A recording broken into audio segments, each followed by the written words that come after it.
Jaiak. Jaiak? Gure herri honetako egutegiak kolorez margotzen dituzten zipristin txinpartatxuak.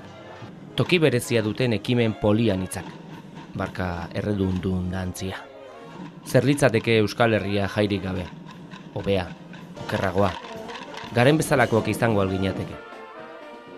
Barkatu, nor naizen ni. Sokorrizta.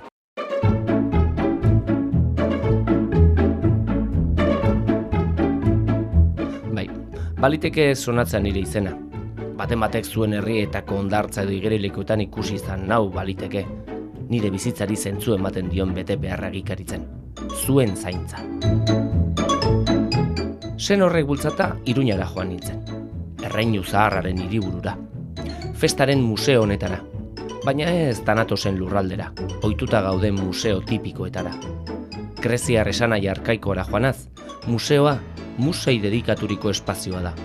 Eta jaiek zer nahi duzue esatea, ederreki asko inspiratzen dute. Dute diot, eta ez gaituzte.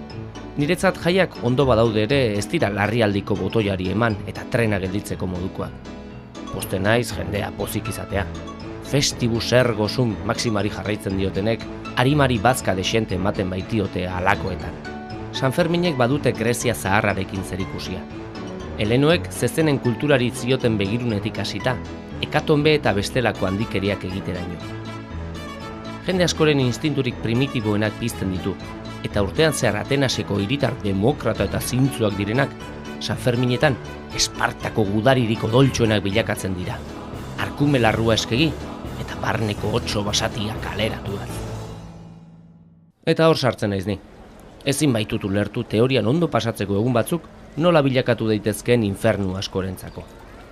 Horregatik jai hauek dituzten hainbat iturrietara joan nintzen.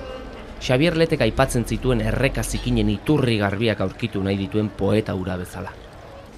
Baina hura tristea bazen ere, nik tristeziari leku gutxi uzten diot bizitzan. Moraeseko Viniciusek zioen bezala, tristeziak ez du amaierarik, pozazunak bai ordea.